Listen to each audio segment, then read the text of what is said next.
అయ్యో రామా! ఇదేంటి ఎప్పుడు చూసినా గానీ గుత్తి వంకాయ కూర, గుత్తి కాకరకాయ ఇలానే అన్నీ ఇవే చేస్తున్నారనుకుంటున్నారా? ఇది మన అమ్మలు నేర్పిన గుత్తి కాకరకాయ అండి. చాలా చాలా బావుంటుంది. ఎందుకంటే ఫస్ట్ మనము వాళ్ళు నేర్పించిన వంటలే ఇప్పుడు చేసుకుంటున్నాం కదండీ! అందుకోసమని వాళ్ళు చేసినవి చాలా టేస్ట్‌గా ఉంటాయి. నాకు ఈరోజు గుత్తి కాకరకాయ తినాలనేసి నేను ఇక్కడ మార్కెట్‌కి మాత్రం వచ్చేసాను. ఎందుకంటే మార్కెట్ మాకు సండే సండే సంత అనేది జరుగుతూ ఉంటుంది. ఇక్కడ రేట్లు ఎక్కువగానే ఉంటాయి. కానీ మనమేమంటే ఒకే చోట మనకు కావాల్సినయన్నీ దొరుకుతాయి కాబట్టి మనము ఇక్కడికి సంతకంటూ వచ్చేస్తాము. ఇక్కడ చూడండి అన్ని కూరగాయలు మనకేమి కావాలన్నా గానీ అన్ని కూరగాయలు దొరుకుతాయి ఇక్కడ. అయితే చాలా రేట్లున్నాయండి. అంతలెక్క అదే రేట్లున్నాయి. కానీ తప్పదు తీసుకోవాల్సిందే. ఇక్కడ చూడండి ఒక్క మునక్కాయ తీసుకుంటే 10 రూపీస్ అంటే పీస్ లెక్కన ఇస్తున్నారు. దాన్ని చూసి నేను ఒక 5 మాత్రం తీసుకున్నాను. ఎందుకంటే చాలా రేటున్నాయనేసి. ఇక్కడ మళ్ళీ కాకరకాయలున్నాయి. మళ్ళీ ఇవి క్యారెట్ కూడా ఉంది చూడండి పొడవుగా. చాలా బావుంటాయి అవి కూడా ఒక అర్ధ కేజీ తీసేసుకున్నాను. సంతకొచ్చే చేయాలని ఏం లేదు. మా ఊర్లో కూడా దొరుకుతాయి నాకు.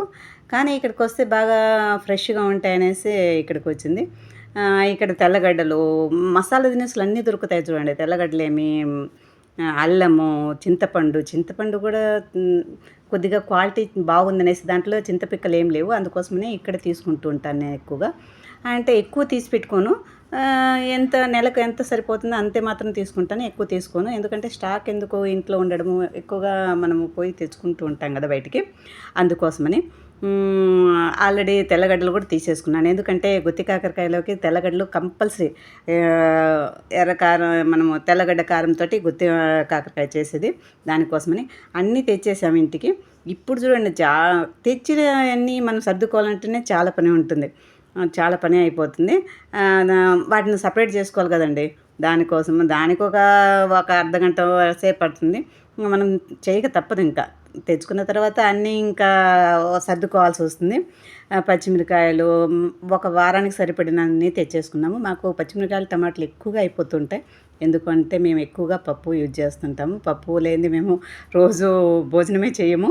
మా పిల్లలకు కూడా అది కూడా చాలా ఇష్టము. అట్లే బీట్రూట్ కూడా తెచ్చాము. బీట్రూటు ఏమేమి అవసరం ఉన్నాయో తెల్లగడ్డలు కానీ, టమాటాలు చూడండి యాపిల్ పళ్ళలాగా ఉన్నాయి. చాలా బాగున్నాయి. టమాటా పచ్చడి కూడా చేసుకోవచ్చు. అది కూడా మా అమ్మ నేర్పించిన టమాటా పచ్చడి. నిల్వ టమాటా పచ్చడి చేసుకోవచ్చు. లేకుంటే మనము ఒక వారం సరిపడిన టమాటా పచ్చడి చేయొచ్చు. ఇది ఎంత చెప్తున్నాను అనుకుంటున్నారా? కాదండి. ఇప్పుడు ఎట్లా చేయాలనేది ప్రొసీజర్ చెప్తాను చూడండి. ఫస్ట్‌గా మనము కడాయిలో ఈ శనక్కాయ పప్పులు, కొద్దిగా నువ్వులు, అట్లే కొద్దిగా జీలకర్ర వేసి బాగా ఫ్రై చేసుకుని మిక్సీ తీసుకున్నాను. మిక్సీ లోపల కారము, దానికి సరిపడా ఉప్పు, అట్లే తెల్లగడ్డలు ఎక్కువగా పడతాయి కదండీ! తెల్లగడ్డ కారం అంటే ఇంక మరి తెల్లగడ్డలు చాలా వేసుకోవాలి కదా! తెల్లపాయలు కూడా అన్నీ ఒలిసి పెట్టుకున్నాను ఫస్ట్‌గా.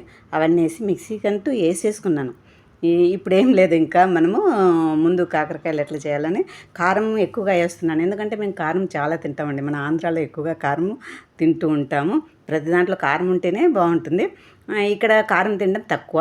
కర్ణాటకలో కొద్దిగా తింటారు. మన కూరలు చూస్తే వాళ్ళు చాలా ఇదైపోతుంది. చాలా కారం ఉందండి అంటుంటారు. తర్వాత దాంట్లో కొద్దిగా అల్లం కూడా వేసాను. ఎందుకంటే బాగుంటుంది స్మెల్కి కానీ, కొద్దిగా కారంగా ఉంటుంది. నేను అట్లే కాకరకాయలన్నీ బాగా పైన చెక్కంతా తీసేసుకొని కోసి కట్ చేసుకొని పెట్టుకున్నాను. దాంట్లో ఇప్పుడు మనం తయారు చేసుకున్నాం కదండి, అన్ని ఐటమ్స్ వేసుకొని పౌడర్ను తీసుకొని, అదే మెత్తగా అయిపోయింది. నేను తెల్లగడ్డలు ఎక్కువ వేసాను కాబట్టి మెత్తగా ఉంది. దాంట్లో కాకరకాయ మధ్యలో పెట్టేసి బాగా ఇట్లా రుద్ది గట్టిగా చేసేసాను. ఎందుకంటే కారం నూనెలో వేసిన వెంటనే విడిపోతుంది కదా! దానికోసం ఒకవేళ విడిపోతుంది అనుకుంటే మీరు ఒక దారం కూడా కట్టొచ్చు మధ్యకు. కానీ నేను దారం ఏం కట్టలేదు. ఆల్రెడీ అట్లే వేసేస్తున్నాను. ఎందుకంటే గట్టిగా ఉంది అది. కొద్దిగా కడాయిలో నూనె వేసుకొని, ఎక్కువగా నూనె పడుతుంది. ఎందుకంటే గుత్తి కాకరకాయ కదా!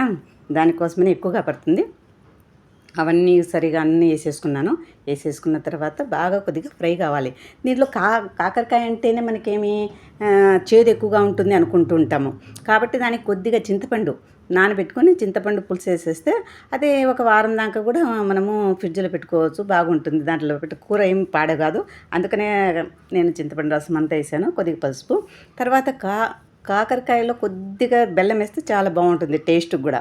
ఎందుకంటే కొద్దిగా చేదు ఎక్కువగా ఉంటుంది కదా, బెల్లం వేస్తే అది చేదు ఇరిగిపోతుంది. అట్లా అంతా కలపెట్టుకొని ఒక 10-15 నిమిషాలు మెత్తగా అయ్యేంతవరకు, అంటే మనము ఇట్లా చేత్తో పట్టుకుని వెంటనే మెత్తగా కావాలి కాకరకాయ. అందుకోసమని 10-15 నిమిషాలు దాంట్లో ఉంచేసాను. తర్వాత చూడండి వేసుకొని తింటున్నాను. అన్నము, పప్పు, దాంట్లో కాకరకాయ ఒక్కటే తింటే దాని టేస్ట్ తెలుస్తుంది. కానీ పప్పు కూడా వేసుకున్నాను, ఎందుకంటే మా వారు అరుస్తారు అదొక్కటి తినేస్తే వేడి చేస్తుంది అనేసి. చాలా బాగుంటుంది. మీకు కూడా తినాలనిపిస్తుంది కదా, మీరు తప్పకుండా ఇది కాకరకాయ ఎట్లా చేయాలనో చూశారు కాబట్టి తప్పకుండా ట్రై చేయండి. మీకు ఇది నచ్చితే లైక్ చేయండి, సబ్స్క్రైబ్ చేసుకోండి. ఎందుకంటే మీ సబ్స్క్రైబ్ చేసుకుంటేనే మాకు, లైక్ చేస్తే వేరే వాళ్ళకు కూడా నోటిఫికేషన్ వెళ్తుంది. అందుకోసమని చాలా బాగుంది చూడండి. నేను తిన్నాం కాదు, మీరు